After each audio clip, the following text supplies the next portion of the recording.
social insecurity, credit unions, social media, and Gen Y. See how Third Degree teamed up with Tinker Federal Credit Union to get where Gen Y is, and how your credit union shouldn't be afraid to try it too. So why should you care about reaching 18 to 30-year-olds labeled Generation Y? Well, meet Kathleen. She's Gen Y. She's into fashion and design. And on a nice day, you might catch her driving her Vespa to work in the city. She's charismatic, career-driven, and credit-driven.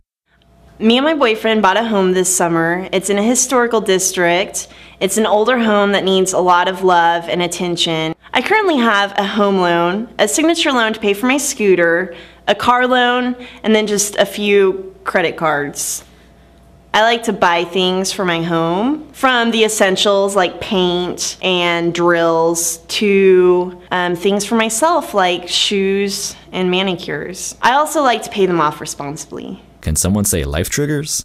Kathleen also has a blog about her home renovation. I decided to start a blog about renovating our home just to share the experience with my friends and family. I took pictures of us painting, I took pictures of our friends coming over to help tape up windows. I really just wanted to share with my friends and family the process that I'm going through with renovating this home.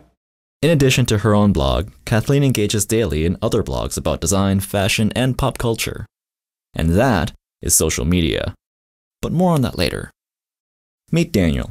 He's a different kind of Gen Yer, a self-proclaimed nerd. He's about to pay off his student loan, just bought his first car, online, and is a cost-conscious, responsible consumer. He's also career-driven, but a little more of an introvert. He gets all his information and entertainment online, from RSS feeds to blogs to podcasts. His interests range from current events to science fiction and games to, well, the latest trends in social media. And he's me. So yeah, I'm into social media. I blog, I'm on Twitter, and I'm on Facebook, but don't let me tell you everything there is to know about myself or my generation. Listen to Roy. He's mine and Kathleen's boss, and CEO and founder of Third Degree. I love this generation. They are very socially active, they're involved, they're decision makers, they're professional, they have a great work ethic. Sure, a lot of people think that it has to be their way, but that's fine as long as you get those other great benefits from them as well. I'm a boomer. You know, I didn't buy my first house until I was almost 30 years old. This generation is buying their homes their first time sometimes when they're 25. So they're full of life triggers. Credit unions shouldn't be scared to reach Gen Y. It's just going to take a little bit of planning. It's no different than really marketing to any other audience. You just have to get to know them better, you have to plan for them better, and you have to maybe execute a little bit differently.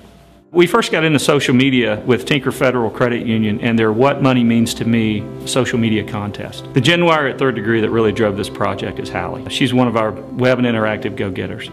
Tinker Federal Credit Union decided to launch an online video scholarship contest to reach out to Gen Y members and non-members alike. WhatMoneyMeansToMe.com is a microsite that works in phases.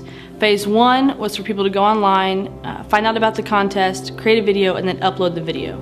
Phase 2 was the voting portion where people could go online and vote for their favorite video, and Phase 3 was announcing the winner of the contest. And what was really interesting was actually over a third of the traffic started coming from other sites online that were directly linking to our site. The bounce rate on the microsite was really low, which in turn meant that people were coming to the site and spending a lot of time there. It's good when your bounce rate is low because it means people are engaging with your microsite more. Well, the cool thing about the winner was it wasn't just the new media. He also went door to door to people he knew, and he saw people face to face and told them, why don't you go to this site and vote for me? He used a combination of newfangled social media and old-fangled face-to-face word of mouth. Matt Stratton and his marketing team at TFCU also had a lot to do with understanding how it would take more than just a website to reach Gen Y. You know what? I Googled financial education a while back, and I got something like 1.5 million hits. So we realized that in the world of the internet, we're like a cork on the ocean. I mean, we're there, but how are you going to find us unless you do an effort to drive people to your site? So a media mix is still important. It just may be a different kind of media mix, but that old basic rule still applies. So the What Money Means contest was TFCU getting their feet wet. They got a lot of good hits on the site, a lot of good participation in the contest, and a lot of media buzz. But most importantly, they had taken the first step in reaching out and making a connection with this audience. Now they needed to start building a relationship, to launch a more comprehensive Gen Y initiative. They were ready to plant their feet firmly in the Gen Y turf and buck the norm.